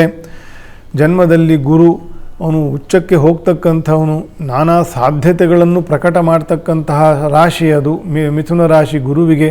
ಹಾಗಾಗಿ ಗುರುಗಳ ಸೇವೆ, ಗುರುಪೀಠ ದರ್ಶನ, ಫಲ ಸಮರ್ಪಣೆ ಇತ್ಯಾದಿ ಗುರು ಸೇವೆಗಳನ್ನು ವಿಶೇಷವಾಗಿ ಮಾಡ್ತಕ್ಕದ್ದು ಮಿಥುನ ರಾಶಿಯವರು. ಪಿತೃಪೂಜೆಗಳನ್ನು ತಪ್ಪಿದಂತೆ ಮಾಡಿಸಿ ಎಲ್ಲ ರಾಶಿಯವರಿಗೂ ಪಿತೃಪಕ್ಷದಲ್ಲಿ ಪಿತೃದೇವತೆಗಳ ಅನುಗ್ರಹವು ಉಂಟಾಗಲಿ ಅಂತಂತ ಹೇಳ್ತಾ ಇದ್ದೀನಿ. ಮುಂದೆ ಕರ್ಕ ರಾಶಿ, ಅಭೀಷ್ಟಗಳು ಕೈಗೂಡ್ತಕ್ಕಂತಹ ತಿಂಗಳು. ಜನ್ಮದಲ್ಲೇ ಶುಕ್ರನ ಉದಯ, ಸ್ತ್ರೀಯರಿಗೆ ಶುಭ ಕಲ್ಯಾಣ ಯೋಗ, ಕಲ್ಯಾಣ ಪ್ರಾಪ್ತಿ, ಪ್ರೇಮ ವಿವಾಹ ಪ್ರಾಪ್ತಿ, ಸಂತಾನ ಪ್ರಾಪ್ತಿ ಮತ್ತು ಸಂಚಾರ ಯೋಗ, ದೇಶ ವಿದೇಶಗಳ ವ್ಯಾಪಾರಿಗಳಿಗೋಸ್ಕರ ಆಗ್ತಕ್ಕಂತಹ ಆದಾಯಗಳು ವೃದ್ಧಿ ಆಗ್ತಕ್ಕಂಥದ್ದು ಇತ್ಯಾದಿ ಅಭೀಷ್ಟ ಫಲಗಳು ಕೈಗೂಡ್ತಕ್ಕಂತಹ ತಿಂಗಳು. ಸ್ತ್ರೀಯರಿಗೆ ವಿಶೇಷವಾಗಿರ್ತಕ್ಕಂತಹ ಫಲ. ಅಷ್ಟಮದಲ್ಲಿ ಪಾಪಗ್ರಹನು ಇದ್ದಾಗ ಸ್ವಲ್ಪ ಶ್ಲೇಷ್ಮಕಾರಕ ಅಂದರೆ ಕಫ ಇತ್ಯಾದಿಗಳೆಲ್ಲ ಜಾಸ್ತಿ ಆಗ್ತಕ್ಕಂತಹ ಕಾಲವೂ ಇದೆ, ಅದಕ್ಕೆ ಕಾರಣವೂ ಇದೆ. ಕರ್ಕ ಮತ್ತು ಅಷ್ಟಮದಲ್ಲಿ ರಾಹು, ಇದು ಕಫಕಾರಕ ರಾಶಿಗಳೇ ಅಥವಾ ಗ್ರಹರೇ. ಕಾಲವೂ ಹಾಗೆ ಇದೆ, ವರ್ಷ ಋತು ಇತ್ಯಾದಿ. ಹಾಗಾಗಿ ಸ್ವಲ್ಪ ಊಟ ತಿಂಡಿಯಲ್ಲಿ ಕಫ ಏರದೇ ಇರತಕ್ಕಂತಹ ವಸ್ತುಗಳನ್ನು ಮಾತ್ರ ಸೇವಿಸಿ, ಬೇಡದ್ದನ್ನು ನಾವು ಬಾಯಿ ಕಟ್ಟಬೇಕಷ್ಟೆ, ಆಯಿತಾ. ಸಿಂಪಲ್ಲಾಗಿ ಹೇಳಬೇಕಂತಂದರೆ ಆಹಾರವನ್ನು ಸುಧಾರಿಸ್ಕೊಳ್ಳಿ ಅಂತಂದರೆ ಬಾಯಿ ಕಟ್ಟಿ ಅಂತ ಅಷ್ಟೇ ಅರ್ಥ. ಅದಕ್ಕೆ ಹೆಚ್ಚು ಮಾತಾಡಬೇಡ ಅಂತಂತ ಹೇಳಿದ್ರೆ ಏನಂತಂದರೆ ಮಾತಾಡಬೇಡ ಅಂತಷ್ಟೇ. ಎಷ್ಟು ಕಡಿಮೆ ಮಾತಾಡ್ತೀಯೋ ಅಷ್ಟು ಒಳ್ಳೇದು ನಿನಗೆ ಅಂತಂತಂದರೆ ನೀನು ಆಲ್ರೆಡಿ ಸಿಕ್ಕಾಪಟ್ಟೆ ಜಾಸ್ತಿ ಮಾತಾಡ್ತಾ ಇದೆಯಾ ಅಂತ. ಈ ಶ್ಲೇಷ್ಮ ಇತ್ಯಾದಿ ರೋಗಗಳು ಬರ್ತಕ್ಕಂಥದ್ದು ಅಂತಂತಂದರೆ ನೀವು ಹೆಚ್ಚು ಅಳತೆಗೆ ಮೀರಿ ತಿಂತಾ ಇದ್ದೀವಿ ಅಂತ ಅರ್ಥ. ಹಾಗಾಗಿ ಬಾಯಿ ಕಟ್ಟಬೇಕು ಅಂತಂತ ಅದಕ್ಕೆ ಅರ್ಥ ಕರ್ಕರಾಶಿಯವರಿಗೆ. ಅದರಿಂದ ನಾನಾ ಬಗೆಯ ರೋಗ ಉಪದ್ರವಗಳು ಬರಲಿಕ್ಕೆ ಸಾಧ್ಯ ಉಂಟು ಅಷ್ಟಮ ಪಾಪಗ್ರಹನಿಂದ. ನೀವು ಕೂಡ ದುರ್ಗಾದೇವಿ ಆರಾಧನೆ, ಅರ್ಚನೆ, ನಾಮಜಪ, ನಾಮಾರ್ಚನೆ ಮಾಡ್ತಾ ಪಿತೃಪಕ್ಷದಲ್ಲಿ ವಿಶೇಷವಾಗಿ ಪಿತೃಪೂಜೆಗಳನ್ನು ಮಾಡಿ ಅಧಿಕಾರವುಳ್ಳವರು ಕ್ಷೇತ್ರದಲ್ಲಿ ಹೋಗಿ ಕೂಡ ಅನೇಕರು ಮಾಡ್ತಾರೆ. ಪುಣ್ಯವಂತರು ಹೋಗಿ ಉಡುಪಿ, ಗೋಕರ್ಣ, ಈ ಕಡೆ ನಮ್ಮ ಕಾವೇರಿ, ಶ್ರೀರಂಗನಾಥ ಅಂದರೆ ಶ್ರೀರಂಗಪಟ್ಟಣ, ಅಲ್ಲಿ ಕಾವೇರಿ ಭಾಗಮಂಡಲದಲ್ಲಿ ಹೋಗಿ ಕೂಡ ಪಿತೃಪೂಜೆಯನ್ನು ಮಾಡ್ತಾರೆ. ಈ ರೀತಿಯ ಕ್ಷೇತ್ರದಲ್ಲಿ ಮಾಡಿಕೊಂಡು ಬರುವುದು ಕೂಡ ಬಹಳ ಪುಣ್ಯಕಾರಿಯಾಗಿರ್ತಕ್ಕಂತಹ ಸತ್ಕರ್ಮ. ಮುಂದೆ ಸಿಂಹರಾಶಿ. ಸಿಂಹರಾಶಿಗೆ ರಾಶಿಯಲ್ಲಿ ಇರತಕ್ಕಂತಹ ಕುಜನು ದ್ವಿತೀಯಕ್ಕೆ ಹೋಗ್ತಕ್ಕಂತಹ ತಿಂಗಳು ಕೂಡ ಅದು ಒಂದು ರೀತಿಯ ಅಧಿಯೋಗವೇ, ಒಳ್ಳೆಯದಾಗ್ತದೆ. ಸ್ವಲ್ಪ ಟೆನ್ಷನ್ನು, ಇಂಪಲ್ಸಿವ್ ನೇಚರ್ ಇರ್ತಕ್ಕಂಥವರ ಅವ್ರದ್ದು ಸ್ವಲ್ಪ ಸಿಟ್ಟು ಸೆಡುವು ಎಲ್ಲ ಸ್ವಲ್ಪ ಜಾಸ್ತಿ ಆಗ್ತದೆ ಈ ಕೇತುವು ಇರೋದರಿಂದ. ಈ ಕುಜನು ಈ ದ್ವಿತೀಯಕ್ಕೆ ಹೋದಾಗ ಸ್ವಲ್ಪ ಈಸ್ ಆಗುತ್ತೆ. ನೋಡಿ, ನಿಮ್ಮ ಸ್ವಭಾವವನ್ನು ನಾವೇ ಕಂಟ್ರೋಲ್ ಮಾಡಿಕೊಳ್ಬೇಕು. ಗ್ರಹರು ಕಾರಕರು ಅಷ್ಟೇ, ಕಂಟ್ರೋಲರ್ಸ್ ಅಲ್ಲ.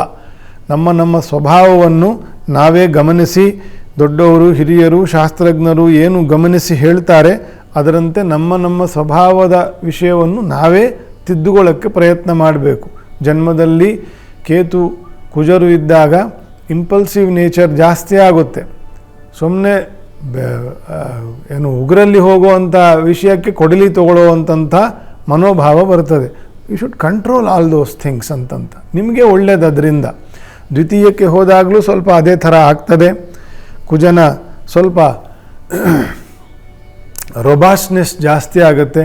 ಹಾಗಾಗಿ ಸ್ವಲ್ಪ ಶಾಂತ ಆಗೋದು ಬಹಳ ಉತ್ತಮ. ಸಿಂಹರಾಶಿಯವರು ಪ್ರಯಾಣಾದಿ ಅನೇಕ ವಿಷಯದಲ್ಲಿ ತುಂಬ ಬ್ಯುಸಿ ಇರ್ತದೆ ಈ ತಿಂಗಳು ಸಿಂಹರಾಶಿಗೆ. ವೈದ್ಯಕೀಯ ವೃತ್ತಿಯವರಿಗೆ ಪ್ರಗತಿ. ವೈದ್ಯಕೀಯ ಅಂತಂದರೆ ಅದಕ್ಕೆ ಸಂಬಂಧಪಟ್ಟಿರ್ತಕ್ಕಂಥ ಎಲ್ಲವೂ ಆಯುರ್ವೇದ, ಹೋಮಿಯೋಪತಿ, ಇಂಗ್ಲೀಷ್ ಮೆಡಿಸನ್ನು, ಡಯಾಗ್ನೋಸಿಸ್ ಸೆಂಟರ್ಸು, ಮೆಡಿಸಿನ್ ಲೈನು, ಇದೆಲ್ಲದಕ್ಕೂ ಕೂಡ ಅದು ಅನುಕೂಲಕರವಾಗಿರ್ತಕ್ಕಂಥದ್ದು. ವೈದ್ಯಕೀಯ ಪ್ರಗತಿ ಆಗ್ತದೆ. ಸ್ವಕ್ಷೇತ್ರದಲ್ಲಿ ಸಿಂಹನ ರವಿಯು ಸಂಚಾರ ಮಾಡ್ತಕ್ಕಂಥದ್ದು. ಒಟ್ಟಾರೆ ಸಿಂಹರಾಶಿಯವರಿಗೆ ಒಂದು ರೀತಿಯ ಪ್ರಗತಿ, ಒಂದು ರೀತಿಯ ಏನೋ ಒಂದು ಹುಮ್ಮಸ್ಸು, ಆ ರೀತಿಯ ತಿಂಗಳು ಇರ್ತದೆ. ಪದೇ ಹೇಳ್ತೀನಿ, ನಿಮ್ಮ ಜಾತಕದಲ್ಲಿ ಇರ್ತಕ್ಕಂತಹ ಒಂದು ವಿಶ್ಲೇಷಣೆಯನ್ನು ವಿಮರ್ಶೆಯನ್ನು ಯೋಗ್ಯರಿಂದ ಮಾಡಿಸ್ಕೊಳ್ಳಿ. ಇದು ಬರೀ ಮಾಸ ಫಲ ಮಾತ್ರ. ಜಾತಕ ಫಲ ಅಂತಕ್ಕಂಥದ್ದೇ ಬೇರೆ. ಅದನ್ನು ವೈಯಕ್ತಿಕವಾಗಿ ಹೇಳಬಹುದು. 100 ಜನಕ್ಕೆ ಒಂದೇ ಜಾತಕ ಫಲ ಹೇಳಲಿಕ್ಕೆ ಬರಲ್ಲ. ಒಬ್ಬೊಬ್ಬರಿಗೆ ಟ್ರೀಟ್ಮೆಂಟ್ ಕೊಟ್ಟಂಗೆ 100 ಜನ ರೋಗಿಗಳಿಗೆ ಒಟ್ಟಿಗೆ ಒಬ್ಬನಿಗೆ ಟ್ರೀಟ್ಮೆಂಟ್ ಕೊಟ್ಟರೆ ಆಗ್ತದಾ? ಇಲ್ಲ. It is all individual. ಪ್ರತಿಯೊಬ್ಬ ರೋಗಿಗೂ ಪ್ರತ್ಯೇಕ ನೋಡಿ ಹೇಳಬೇಕು. ಹೇಗೋ ಜ್ಯೋತಿಷ್ಯವು ಹಾಗೆಯೇ.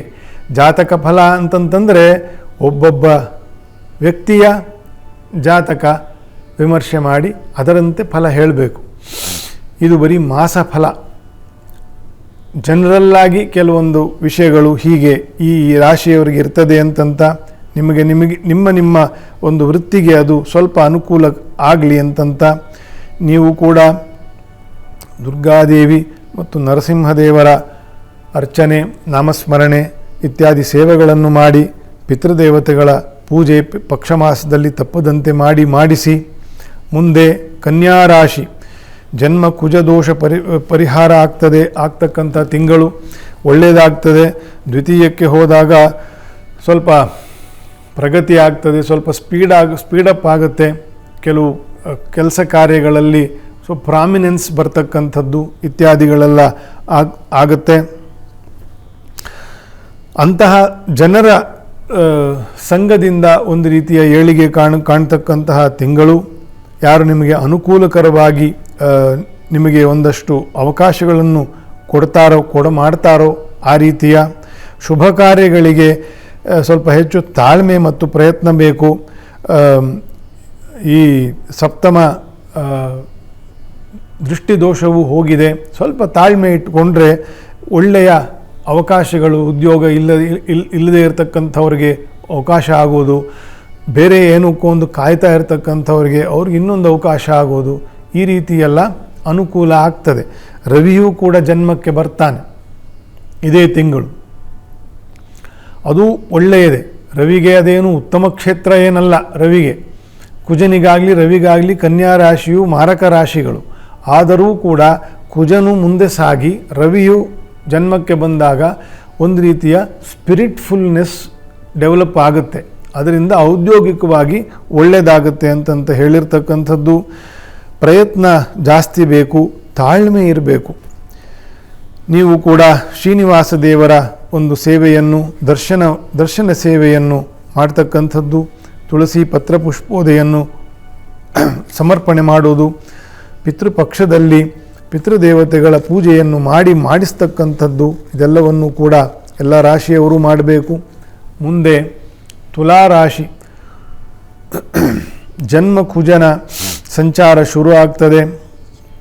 ಪಂಚಮ ರಾಹುವಿನ ದೋಷ ಆಲ್ರೆಡಿ ಇದೆ. ಹಾಗಾಗಿ ಆದಷ್ಟು ತುಲಾರಾಶಿಯವರು ಸಾಮಾನ್ಯ ತಾಳ್ಮೆ ಇರತಕ್ಕಂಥವರೇ. ಆದರೆ ಆ ತಾಳ್ಮೆಗೆ ಪರೀಕ್ಷೆ 5ನೇ ಮನೆ ಮತ್ತು ಜನ್ಮಕ್ಕೆ ಯಾವುದೇ ಪಾಪಗ್ರಹರು ಬಂದರೆ ಪಾಪಕರ್ಮಗಳಲ್ಲೇ ತೊಡಗ್ತಕ್ಕಂತಹ ಒಂದು ಸಾಧ್ಯತೆ ಇರ್ತದೆ. ಪಾಪಿಗಳೇ ನಮಗೆ ಪ್ರಭಾವ ಮಾಡ್ತಕ್ಕಂತಹ ದೋಷಗಳು ಕೂಡ ಇರ್ತದೆ. ಅದನ್ನು ಕ್ಷುದ್ರಗ್ರಹ ದೋಷ ಅಂತಂತ ಕರೀತಾರೆ. ನಮಗೆ ಇಷ್ಟ ಇಲ್ಲದೆ ಹೋದರೂ ಪಾಪಿಗಳ ಸಂಗ ಮಾಡ್ತಕ್ಕಂಥದ್ದು, ಪಾಪ ಕರ್ಮದಲ್ಲಿ ತೊಡಗ್ತಕ್ಕಂಥದ್ದು ಅಥವಾ ಪಾಪ ಚಿಂತನೆಯು ಮನಸ್ಸಿಗೆ ಬರ್ತಕ್ಕಂಥದ್ದು, ಈ ರೀತಿಯೆಲ್ಲ ಜನ್ಮ ಮತ್ತು ಪಂಚಮದಿಂದ ನೋಡಬೇಕು ಅಂತಂತ ಶಾಸ್ತ್ರ ವಿಷಯ. ಅಂತಹ ಸಮಯ ನಡೀತಾ ಇದೆ ತುಲಾರಾಶಿಯವರಿಗೆ. ಆದಷ್ಟು ಕುಲದೇವರ ಪ್ರಾರ್ಥನೆ ದರ್ಶನವನ್ನು ಮಾಡಿ ಪ್ರಾರ್ಥನೆ ಮಾಡಿ ಪಿತೃಗಳ ಪೂಜೆಯನ್ನು ಮಾಡಿಸಿ ಮನೆಯಲ್ಲಿ ಆಶೀರ್ವಾದವನ್ನು ಪಡೆಯಿರಿ. ಹರೇ ರಾಮ ಹರೇ ಕೃಷ್ಣ ಮಂತ್ರವನ್ನು ಎಷ್ಟು 1000 ಆಗ್ತದೋ ಅಷ್ಟು 1000 ಜಪ ಮಾಡಿ. ಒಂದು ಕಡೆ 2 ನಿಮಿಷ 3 ನಿಮಿಷ ಕೂತ್ಕೊಂಡು ಒಂದು ದಿನಕ್ಕೆ ಎಷ್ಟು ಸಮಯ ಸಿಗ್ತದೆ. ನಮಗಾಗದೇ ಇಲ್ಲ, ಫುಲ್ ಬ್ಯುಸಿ ಇರ್ತೀವಿ ಅಂತಂತ ನೀವು ಎಲ್ಲಿರ್ತೀರೋ ಅಲ್ಲೇ ಕೂತು ಜಪ ಮಾಡಿ. ಬಸ್ಸಲ್ಲಿ ಕಾರಲ್ಲಿ ಹೋಗ್ತಿರ್ತೀರಿ, ಆಫೀಸಲ್ಲಿ ಕೂತಿರ್ತೀರಿ, ಮಧ್ಯದಲ್ಲಿ 2 ನಿಮಿಷ 3 ನಿಮಿಷ ಟೀ ಕುಡಿಯೋಕ್ಕೆ ಕಾಫಿ ಕುಡಿಯೋಕ್ಕೆ 10 ಸತಿ ಟೈಮ್ ಸಿಗುತ್ತೆ. ಹರೇ ಕೃಷ್ಣ ಮಂತ್ರ ಜಪ ಮಾಡಲಿಕ್ಕೆ ಟೈಮ್ ಸಿಗಲ್ವಾ? It's not about time, it's about the mindset. ಅದಕ್ಕೆ ಮಾನಸಿಕವಾಗಿ ನಾವು ನಾಮಸ್ಮರಣೆಯನ್ನು ಚೆನ್ನಾಗಿ ಅಭ್ಯಾಸ ಮಾಡಬೇಕು. ಅಭ್ಯಾಸಸ್ತು ಕೌಂತೆಯ, ಇದೆಲ್ಲವನ್ನು ನಾವು ಅಭ್ಯಾಸದಿಂದ ಮಾಡಬೇಕು. ಹಾಗಾಗಿ ನಾಮಸ್ಮರಣೆಯನ್ನು ವಿಶೇಷವಾಗಿ ಮಾಡಿ. ತುಲಾರಾಶಿಯವರು ಮಾತ್ರ ಅಲ್ಲ, ಎಲ್ಲ ರಾಶಿಯವರು ನಾಮಸ್ಮರಣೆಯನ್ನು ಕಲಿಯುಗದಲ್ಲಿ ಮಾಡಬೇಕು ಅಂತಾನೆ ಶಾಸ್ತ್ರಗಳ ಉಪದೇಶ ಮತ್ತು ಆದೇಶ. ಹರೇ ಕೃಷ್ಣ ಮಂತ್ರ ಕಲಿ ಸಂತರಣ ಮಂತ್ರ ಅಂತಾನೇ ಭಾಗವತದಲ್ಲಿ ಹೇಳಿರೋದು. ಕಲಿದೋಷ ನಾಶ ಆಗ್ತದೆ. ಮತ್ತು ಜಯರಾಮ ಮಂತ್ರ, ಶ್ರೀರಾಮ ಜಯರಾಮ ಜಯ ಜಯರಾಮ, ಇದೂ ಕೂಡ ಮಹಾಮಂತ್ರ. ಈ ರೀತಿಯ ನಾಮಮಂತ್ರವನ್ನು ಕೂಡ ಚೆನ್ನಾಗಿ ಜಪ ಮಾಡಬೇಕು. ಗ್ರಹಾರಿಷ್ಟಗಳು ಕಾಲಾರಿಷ್ಟಗಳು ದೋಷಗಳು ನಮಗೆ ತಾಕದೇ ಇರತಕ್ಕಂತಹ ಒಂದು ಫಲ ಬೇಕು ಅಂತಂದರೆ ನಾಮಸ್ಮರಣೆಯನ್ನು ಚೆನ್ನಾಗಿ ಮಾಡಬೇಕು ತುಲಾರಾಶಿಯವರು. ಇನ್ನು ಮುಂದೆ ವೃಶ್ಚಿಕ ರಾಶಿ. ಅಂತಹ ತುಂಬ ಬದಲಾವಣೆ ಏನಿರೋದಿಲ್ಲ ಹೋದ ತಿಂಗಳಿಗೆ ಈ ತಿಂಗಳಿಗೆ, likewise August like September ಅಂತ.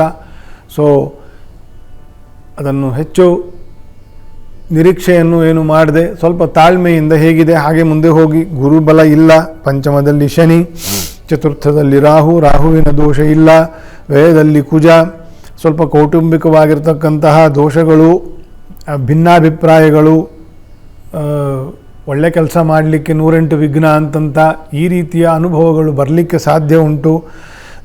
ತಾಳ್ಮೆಯೇ ವಜ್ರದ ಕವಚ ಮಂಕುತಿಮ್ಮ ಅಂತಂತ ಏನು ಹೇಳ್ತಾರೆ ಗುಂಡಪ್ಪನವರು, ಅದನ್ನು ನಾವು ಧರಿಸಬೇಕು. ತಾಳ್ಮೆಯಿಂದ ಮುಂದೆ ನಡ್ಕೊಂಡು ಹೋದರೆ ಬಹಳ ಒಳ್ಳೆಯದಾಗ್ತದೆ. ನರಸಿಂಹದೇವರನ್ನು ಚೆನ್ನಾಗಿ ಆರಾಧನೆ ಮಾಡಿ ವೃಶ್ಚಿಕ ರಾಶಿಯವರು ಕುಲದೇವತಾ ಪ್ರಾರ್ಥನೆಯನ್ನು ಮಾಡಿ. ಪ್ರತಿ ಶನಿವಾರ ಆಂಜನೇಯ ಸ್ವಾಮಿಗೆ ಮನೆಯಲ್ಲೇ ದೀಪವನ್ನು ಇಟ್ಟು ಆಂಜನೇಯ ಸ್ತೋತ್ರವನ್ನು, ಶ್ರೀರಾಮಚಂದ್ರ ಸ್ತೋತ್ರವನ್ನು ಚೆನ್ನಾಗಿ ಹೇಳಿಕೊಂಡು ಪ್ರದಕ್ಷಿಣೆ ನಮಸ್ಕಾರ ಮಾಡಿ. ಸಾಧ್ಯ ಆದರೆ ದೇವಸ್ಥಾನಕ್ಕೂ ಹೋಗಿ ಪಿತೃಪಕ್ಷದಲ್ಲಿ ಪಿತೃಪೂಜೆಗಳನ್ನು ಮಾಡಿಸಿ ವೃಶ್ಚಿಕ ರಾಶಿಯವರು ಕೂಡ. ಇನ್ನು ಧನುರ್ ರಾಶಿ. ಶುಭ ಕಾರ್ಯಗಳಿಗೆ, ಬಂಧುವರ್ಗಗಳಿಗೆ, ಆದಾಯ ವೃದ್ಧಿ ಕೆಲಸದಲ್ಲಿ ಇತ್ಯಾದಿ ಎಲ್ಲದರಲ್ಲೂ ಕೂಡ ಪ್ರಗತಿಯ ತಿಂಗಳು ಇನ್ನೂ ಕಂಟಿನ್ಯೂ ಆಗ್ತದೆ. 9ನೇ ಮನೆಯ ರವಿ ಸ್ವಕ್ಷೇತ್ರದಿಂದ 10ನೇ ಮನೆ ಕೇಂದ್ರಕ್ಕೆ ಹೋಗ್ತಕ್ಕಂಥದ್ದು. ಗುರುವಿನ ಅನುಕೂಲ ಇದೆ, ಶುಕ್ರನ ಅನುಕೂಲ ಇದೆ. ಎಲ್ಲ ಬಗೆಯ ವಿಷಯದಲ್ಲಿ ಯಶಸ್ಸು, ಕೀರ್ತಿ, ಬ್ಯುಸಿ ಇರ್ತಕ್ಕಂಥದ್ದು ಇದೆಲ್ಲ ಆಗ್ತದೆ. ತೃತೀಯದಲ್ಲಿ ರಾಹುವಿನ ಅನುಕೂಲ ಇದೆ. ಅದರಿಂದಲೂ ಉದ್ಯೋಗದಲ್ಲಿ ನಾನಾ ಪ್ರಗತಿಯನ್ನು ಕಾಣ್ತೀರಿ. ಹೆಚ್ಚಿನ ಶ್ರಮವೂ ಇರ್ತದೆ ಮತ್ತು ಕೌಟುಂಬಿಕವಾಗಿರ್ತಕ್ಕಂಥ ಕೆಲಸ ಕಾರ್ಯಗಳು ಕೂಡ ಸಾಕಷ್ಟು ಇರ್ತದೆ. ಎಲ್ಲದರಲ್ಲೂ ತೊಡಗಲಿಕ್ಕೆ ಆದಷ್ಟು ತಾಳ್ಮೆಯನ್ನು ಮತ್ತು ಆದಷ್ಟು ವ್ಯವಧಾನವನ್ನು, ಅಂದರೆ ವಿ ಶುಡ್ ಮೇಕ್ ಟೈಮ್. ಎಷ್ಟೋ ಜನಕ್ಕೆ ಎಲ್ಲವನ್ನೂ ಸಂಭಾಳಿಸಲಿಕ್ಕೆ ಸಮಯನೇ ಆಗೋದಿಲ್ಲ ಧನುರಾಶಿಯವರಿಗೆ. ಆ ರೀತಿಯ ತಿಂಗಳು ಮುಂದುವರಿತದೆ. ಧರ್ಮ ಕಾರ್ಯದಲ್ಲಿ ಪ್ರವೃತ್ತಿಯೂ ಬರ್ತದೆ. ಈಶ್ವರ ದೇವರು, ಗುರುಪೀಠ, ಗುರು ಸನ್ನಿಧಾನಗಳಿಗೆ ಸೇವೆಯನ್ನು ದರ್ಶನವನ್ನು ಮಾಡಿ, ಪಿತೃಪಕ್ಷದಲ್ಲಿ ಪಿತೃಗಳ ಪೂಜೆಯನ್ನು ಮಾಡಿಸಿ ಮನೆಯಲ್ಲಿ ಒಳ್ಳೆಯದಾಗಲಿ. ಮುಂದೆ ಮಕರ ರಾಶಿ. ಅನೇಕ ವ್ಯಾಜಗಳು ನಾನಾ ತಡೆಗಳನ್ನು ತರ್ತದೆ, ವಿಘ್ನಗಳನ್ನು ತರ್ತದೆ ಕೆಲಸ ಕಾರ್ಯದಲ್ಲಿ. ಭೂಮಿಗೆ ಸಂಬಂಧಪಟ್ಟಿರ್ತಕ್ಕಂಥ ವ್ಯಾಜಗಳು, ಕೋರ್ಟು ಕಚೇರಿ ಇತ್ಯಾದಿಗಳು, ಇದಕ್ಕೆಲ್ಲ ಸ್ವಲ್ಪ ಪರಿಹಾರ ಸಿಗ್ತದೆ, ಅನುಕೂಲ ತರ್ತದೆ. ಯೋಗಕಾರಕನಾಗಿರ್ತಕ್ಕಂಥ ಶುಕ್ರನ ದೃಷ್ಟಿ ಉಂಟು ಕರ್ಕರಾಶಿಯಿಂದ. ಗುರುಬಲ ಇನ್ನೂ ಬಂದಿಲ್ಲ, ಆದರೂ ಶುಕ್ರನ ಅನುಕೂಲ ಉಂಟು, ರವಿಯ ಅನುಕೂಲ ಉಂಟು. ಒಂದು ರೀತಿಯ ಧೈರ್ಯವಾಗಿ ಮುಂದೆ ಹೋಗ್ತಕ್ಕಂಥದ್ದು. ವಿದ್ಯಾರ್ಥಿಗಳಿಗೆ ಸಾಕಷ್ಟು ವಿಘ್ನಗಳು ಅಥವಾ ನಾನಾ ಲೋಭಗಳು, ನಾನಾ ಡಿಸ್ಟರ್ಬೆನ್ಸಸ್ಸು ಬರ್ತಕ್ಕಂತಹ ತಿಂಗಳುಗಳು ನಡೀತಾ ಇದೆ. ಸ್ವಲ್ಪ ಗಮನವಹಿಸಿ ವಿದ್ಯಾರ್ಥಿಗಳ ಮೇಲೆ. ವಿದ್ಯಾರ್ಥಿಗಳು ಮತ್ತು ಅವರನ್ನು ನೋಡ್ಕೊಳ್ತಕ್ಕಂಥ ಪೋಷಕರು, ತಂದೆ ತಾಯಿಗಳು, ಟೀಚರ್ಗಳು ಇತ್ಯಾದಿ ಹೆಚ್ಚು ಗಮನ ಕೊಡಬೇಕು. ಮಕರ ರಾಶಿ ಮಕ್ಕಳ ಮೇಲೆ ಹೆಚ್ಚು ಓದಿನ ಕಡೆ, ಅಭ್ಯಾಸದ ಕಡೆ ಗಮನ ಹಾಕಬೇಕು. ನಾಗಶಾಂತಿ, ಪಿತೃಪೂಜಾದಿಗಳನ್ನು ವಿಶೇಷವಾಗಿ ಮಾಡ್ತಕ್ಕಂಥದ್ದು ಈ ತಿಂಗಳಲ್ಲಿ. ಮುಂದೆ ಕುಂಭರಾಶಿ. ವ್ಯಾವಹಾರಿಕವಾಗಿರ್ತಕ್ಕಂಥ ಪ್ರಗತಿಯ ಮಾಸ ಅಂತಂತಾನು ಮತ್ತೆ ಅದು ಕಂಟಿನ್ಯೂ ಆಗುತ್ತೆ. ಸಪ್ತಮದಲ್ಲಿರ್ತಕ್ಕಂತಹ ರವಿಯ ಅನುಕೂಲವೂ ಉಂಟು. ಆಮೇಲೆ ಅಷ್ಟಮದಲ್ಲಿ ಹೋಗ್ತಾನೆ, ಸ್ವಲ್ಪ ಕಿರಿಕಿರಿ ಕಡಿಮೆ ಆಗುತ್ತೆ. ಕುಜನೂ ಕೂಡ ಮುಂದೆ ಹೋಗಿ ಅಷ್ಟಮದಲ್ಲಿ ಇದ್ದವನು ನವಮದಲ್ಲಿ ಬರ್ತಕ್ಕಂಥದ್ದು. ಸ್ವಲ್ಪ ಮಾನಸಿಕ ಕಿರಿಕಿರಿ ಎಲ್ಲ ಕಡಿಮೆ ಆಗ್ತದೆ. ಕೆಲವರಿಗೆ ಸ್ವಲ್ಪ ಅನಾರೋಗ್ಯ ವಿಷಯವು ಬರಬಹುದು, ಕೆಲವರಿಗೆ ಅನಾರೋಗ್ಯ ವಿಷಯವು ಜಾಸ್ತಿ ಆಗಬಹುದು. ಅವರವರ ದಶಾಭುಕ್ತಿಗಳು, ಅವರವರ ಜಾತಕದಲ್ಲಿರ್ತಕ್ಕಂತಹ ಒಂದು ಗ್ರಹಸ್ಥಿತಿಗಳು ಕೂಡ ಕಾರಣವಾಗ್ತದೆ. ಸಪ್ತಮಾಷ್ಟಮಗಳ ವಿಷಯದಲ್ಲಿ ಆದಾಯವೂ ಕೂಡ ಉತ್ತಮಗೊಳ್ತಾ ಹೋಗ್ತದೆ. ಪ್ರಯಾಣಾದಿಗಳು, ನಾನಾ ಕೆಲಸಗಳಲ್ಲಿ ಆಯಾಸವೂ ಆದೀತು. ಸ್ವಲ್ಪ ಗಮನ ವಹಿಸಬೇಕು ಆರೋಗ್ಯದ ಕಡೆ. ನಾಗದೇವರು ಮತ್ತು ಪಿತೃಪೂಜೆಗಳನ್ನು ಕುಂಭರಾಶಿಯವರು ಕೂಡ ವಿಶೇಷವಾಗಿ ನಡೆಸ್ತಕ್ಕಂತಹ ಅವಶ್ಯಕತೆ ಉಂಟು. ಕೊನೆಗೆ ಮೀನರಾಶಿ. ಕುಜದೋಷ ಪರಿಹಾರ ಆಗ್ತದೆ. ಸಪ್ತಮ ದೃಷ್ಟಿಯು ಪರಿಹಾರ, ಅದೊಂದು ಒಳ್ಳೆಯದು. ಜನ್ಮ ಶನಿ ಮತ್ತು ವ್ಯಯದಲ್ಲಿ ರಾಹುವಿನ ದೋಷ ಇದ್ದೇ ಇದೆ. ಅದು ಸ್ವಲ್ಪ ಸಮಯ ಇರ್ತದೆ, ಅದರ ಬಗ್ಗೆ ಹೆಚ್ಚು ಹೇಳಿದ್ದೀನಿ ಹಿಂದಿನ ಎಪಿಸೋಡ್ಗಳಲ್ಲಿ. ವ್ಯಾವಹಾರಿಕವಾಗಿ ಆರೋಗ್ಯ ವಿಷಯದಲ್ಲೂ ಕೂಡ ಸ್ವಲ್ಪ ಉತ್ತಮ ಆಗ್ತದೆ ಈ ತಿಂಗಳು. ಚತುರ್ಥದಲ್ಲಿ ಗುರುವು ಮತ್ತು ಪಂಚಮದಲ್ಲಿ ಶುಕ್ರನು, ರವಿಯೂ ಕೂಡ ಸಪ್ತಮದಿಂದ ರಾಶಿಗೆ ದೃಷ್ಟಿ ಉಂಟು. ಆದರೆ ರವಿಗೆ ಶನಿಯ ಮೇಲೆ ಪರಸ್ಪರ ದೃಷ್ಟಿ ಆಗ್ತದೆ. ಅದು ಬೇರೆ ವಿಷಯದಲ್ಲಿ, ಪಿತ್ರಾದಿಗಳ ವಿಷಯದಲ್ಲಿ ಇರ್ತಕ್ಕಂಥ ಏನಾದ್ರು ದೋಷಗಳಿದ್ದರೆ ಅದು ನೋಡಿಕೊಳ್ಬೇಕು. ಈ ರೀತಿಯ ಒಂದು ಗ್ರಹನು ಕನ್ಯಾ ರಾಶಿಗೆ ಹೋಗಿ ಇನ್ನೊಂದು ಗ್ರಹನು ಕನ್ಯಾ ರಾಶಿಗೆ ಬರೋದು. ಕನ್ಯಾ ರಾಶಿಯಿಂದ ಕುಜನು ತುಲಾ ರಾಶಿಗೆ ಹೋಗೋದು, ಸಿಂಹರಾಶಿಯಿಂದ ರವಿಯು ಕನ್ಯಾ ರಾಶಿಗೆ ಬರೋದು. ಇಬ್ಬರೂ ಶನಿಗೆ ಶತ್ರುಗಳು. ಹಾಗಾಗಿ ಕನ್ಯಾ ರಾಶಿಯವರಿಗೆ ಈ ಸಪ್ತಮ ಭಾವ ಇರ್ತಕ್ಕಂತಹ ಒಂದು ದೋಷವು ಇನ್ನೂ ಕಂಟಿನ್ಯೂ ಆಗ್ತಕ್ಕಂತಹ ಮಾಸ ಅಂತಂತ. ಮಂಗಳ ಕಾರ್ಯದಲ್ಲಿ, ಶುಭ ಕಾರ್ಯದಲ್ಲಿ ಸ್ವಲ್ಪ ವಿಘ್ನಗಳು ಬರ್ತದೆ. ವಿಶೇಷವಾಗಿ ನಾಗದೇವರು, ಗಣಪತಿ ದೇವರು ಇವರ ಹೋಮ ಆಶ್ಲೇಷ ಬಲಿ ಪೂಜೆ ಶಾಂತಿ, ಪಿತೃಪಕ್ಷದಲ್ಲಿ ಪಿತ್ರಾದಿಗಳ ಪೂಜೆಯನ್ನು ಕೂಡ ಮಾಡಿಸಿಕೊಂಡು ಮುಂದೆ ಹೋಗ್ತಕ್ಕಂಥದ್ದು ಸರ್ವಾಭೀಷ್ಟ ಫಲಪ್ರದವಾಗಿದೆ. ಇಷ್ಟು ಮೇಷಾದಿ ದ್ವಾದಶ ರಾಶಿಗಳ ಸಂಕ್ಷಿಪ್ತವಾಗಿರ್ತಕ್ಕಂತಹ ಸೆಪ್ಟೆಂಬರ್ ಮಾಸ ಫಲವಾಗಿತ್ತು. ಎಲ್ಲರಿಗೂ ಒಳ್ಳೆಯದಾಗಲಿ. ತತ್ಸರ್ವಂ ಶ್ರೀ ಕೃಷ್ಣಾರ್ಪಣಮಸ್ತು.